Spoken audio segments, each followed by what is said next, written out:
ნუ რა თქმა უნდა, სამწუხაროდ ეს ყველაფერი ერთმანეთთან კავშირშია.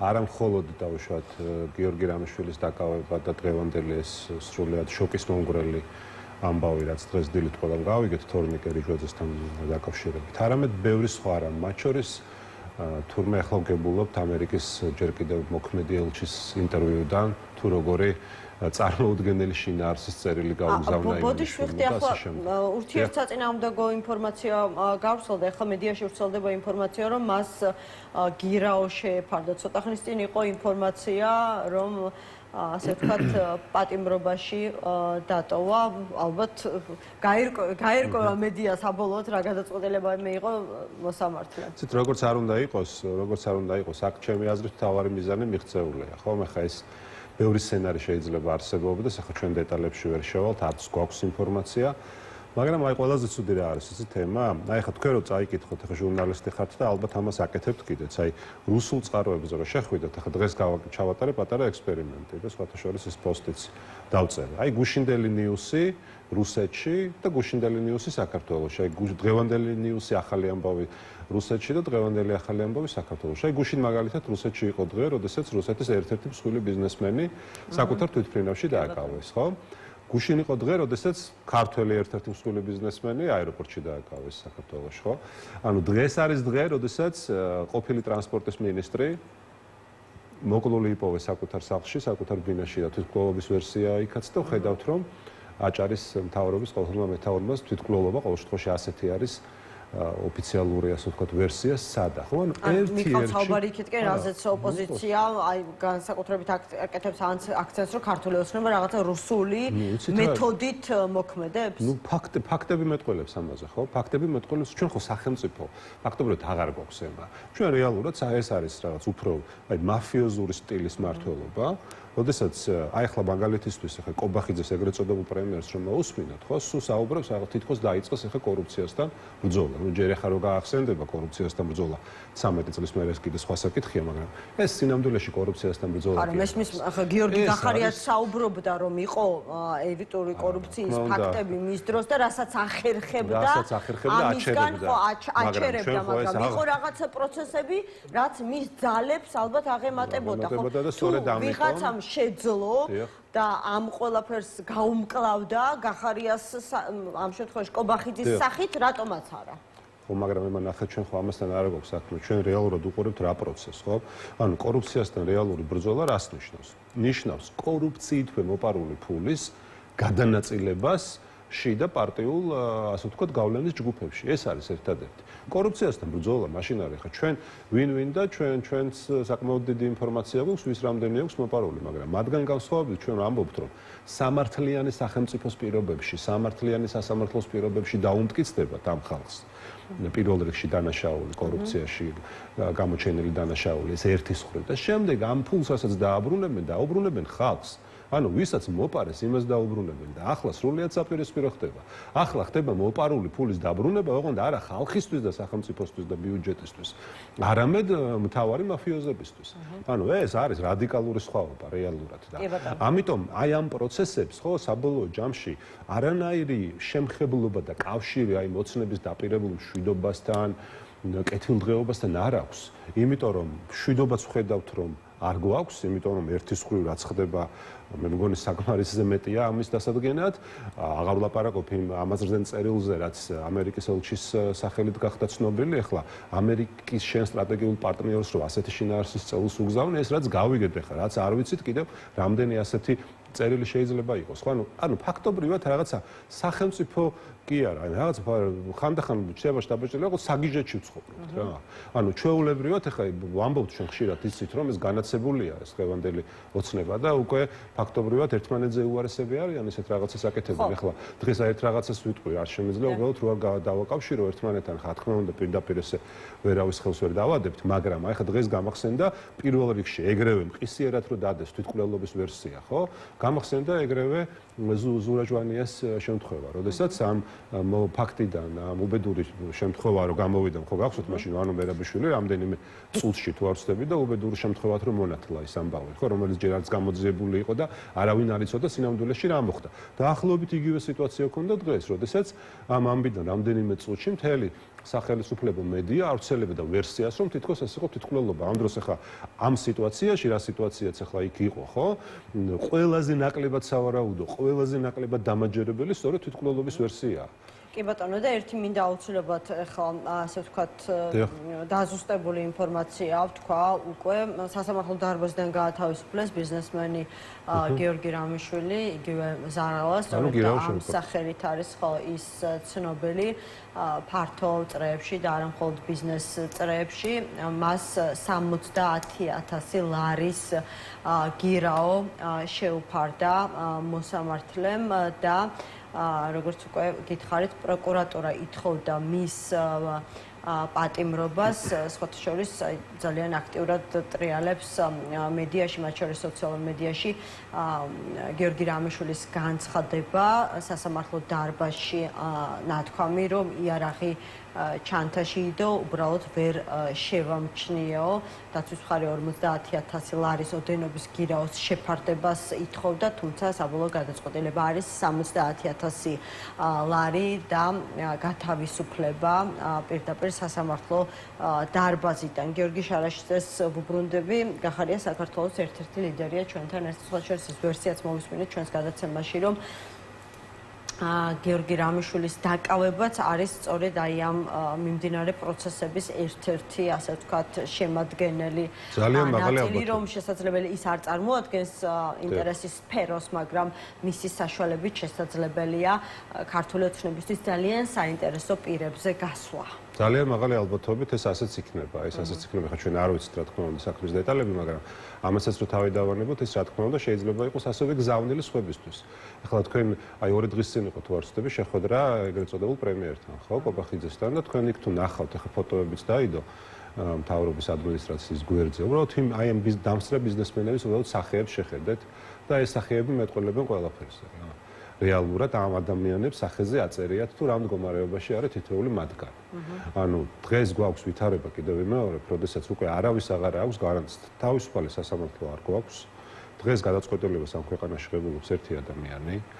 თუ ვინმეს რამე აქვს, რამე დანაშაული აქვს ჩადენილი და ამ ფულის დაბრუნებაზეა საუბარი. კიდევ ვიმეორებ, ეს არ მოხდება სამართლებრივი გზებით და პროცედურებით და ეს მოხდება მხოლოდ და მხოლოდ კრიმინალური გარჩევების და ეგრეთ წოდებულ მაფიოზური, ასე ვთქვათ, ჩარევის შედეგად და ეს ერთგვარი ეს სიტყვაც არის ხო ცნობილი, ეს ოფშიაკი არსებობს ესეთი და ნუ დღეს არის სახელმწიფო ოფშიაკი.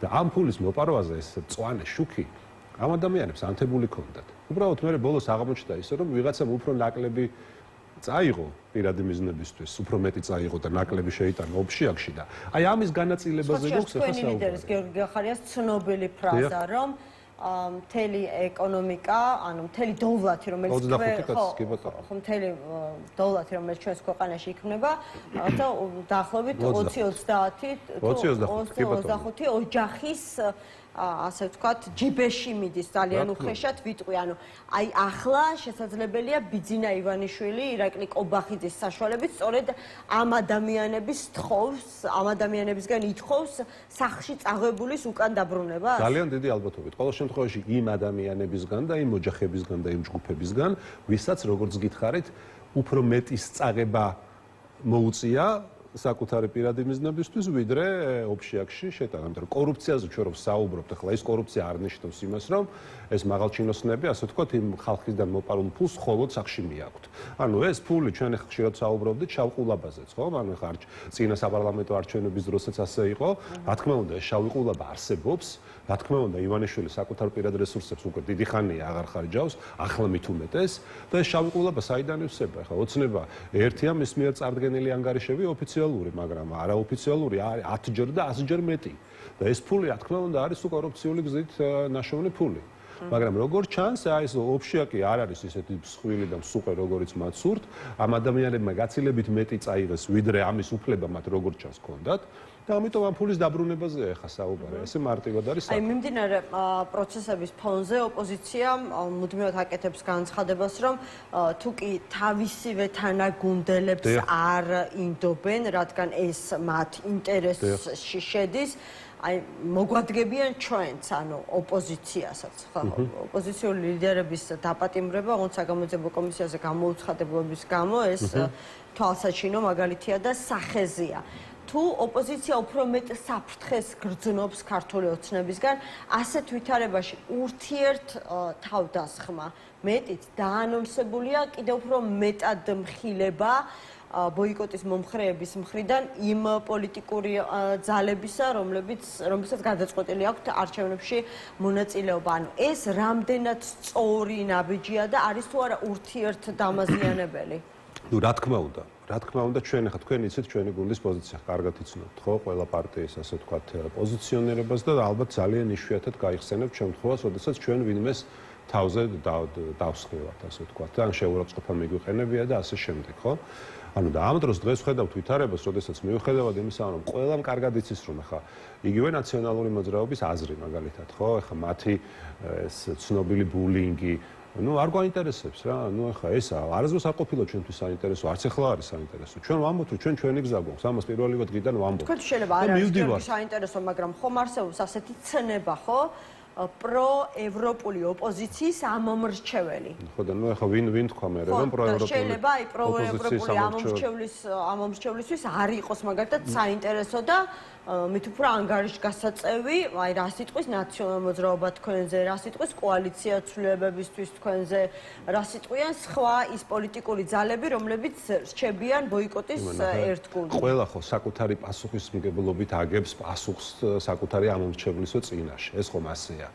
და ნუ რეალურად ჩვენი პასუხისმგებლობა ასეთია, რომ მივდივართ არჩევნების გზით, მშვიდობიანი გზით ვაპირებთ ამ ხელისუფლების ცვლილებას. მათგან ბოიკოტის მომხრეებისგან ჩვენ გეგმა ჯერჯერობით არ მოგვისმენია, როგორ აპირებენ ისინი ბოიკოტის შემთხვევაში ხელისუფლების ცვლილებას. ხო და ეხლა ამ პირობებში ჩვენზე ის ენერგია, რა ვიცი, რასაც ხარჯავენ ჩვენს წინააღმდეგ, ეხლა მოდი და ჩვენი საერთო მტრის წინააღმდეგ მიმართოთ. ხო, ეხლა ეს ხო ელემენტარულია რა.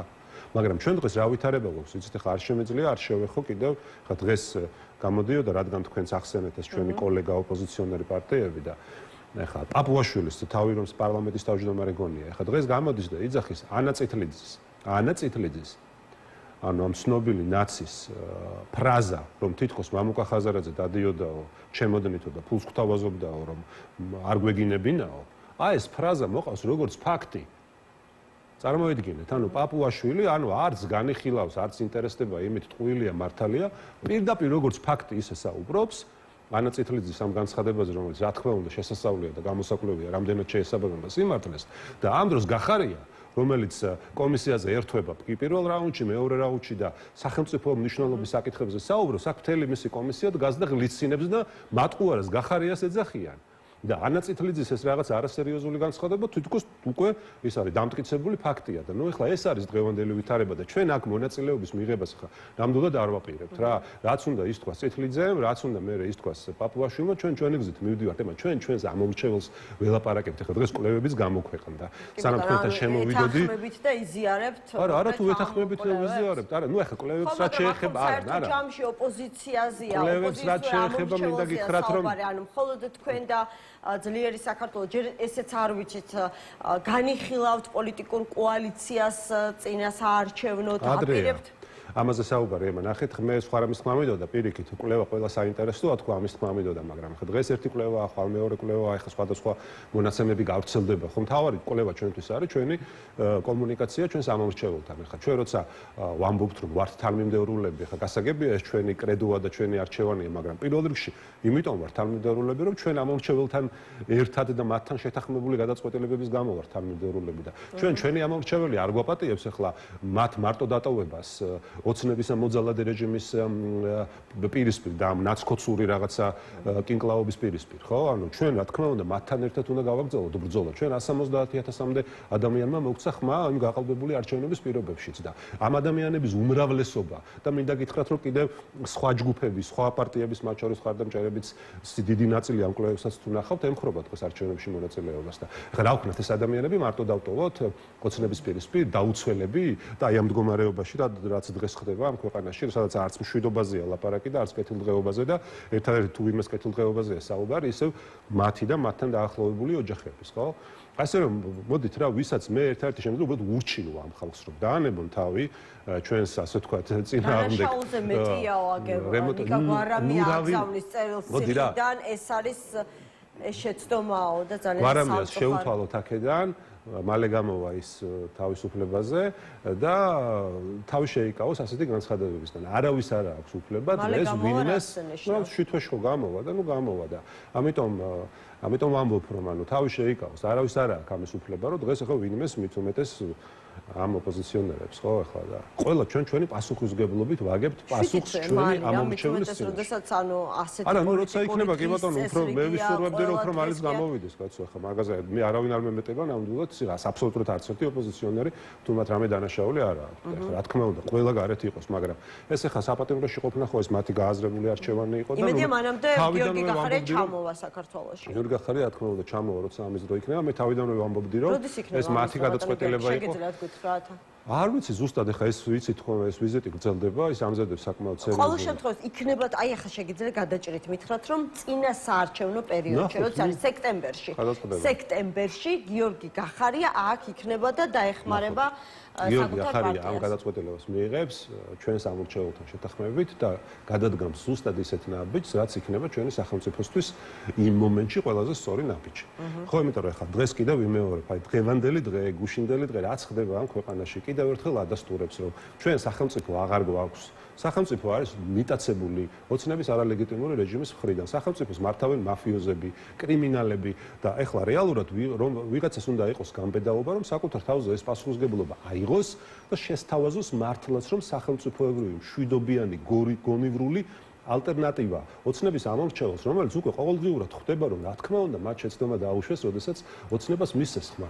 ეს ძალიან მნიშვნელოვანია, და ჩვენ ამიტომაც ხა გასაგებია ყველა კვლევაში ეს გაყოფილია თითქოს ეს მხარდამჭერები, მაგრამ იგივე ოცნების მხარდამჭერთა 70% რომ არის მომხრე არჩევნებში მონაწილეობის, თქვენ რა გონიათ, რომ ჩვენ მათთან საუბარს არ ვაპირებთ? რა თქმა უნდა, ვაპირებთ. რა თქმა უნდა, ყველას დარწმუნებას ვაპირებთ, რომ ოცნება არის მოვალატე რეჟიმი და გასაგებია, რომ ერთხელ შეცდნენ და მათ ტყუილებსში გაებნენ აი ამ ნახეში, რაც მათ დაუგო ოცნებამ სამწუხაროდ, მაგრამ მეორედ ეს შეცდომა აღარ უნდა დაუშვა.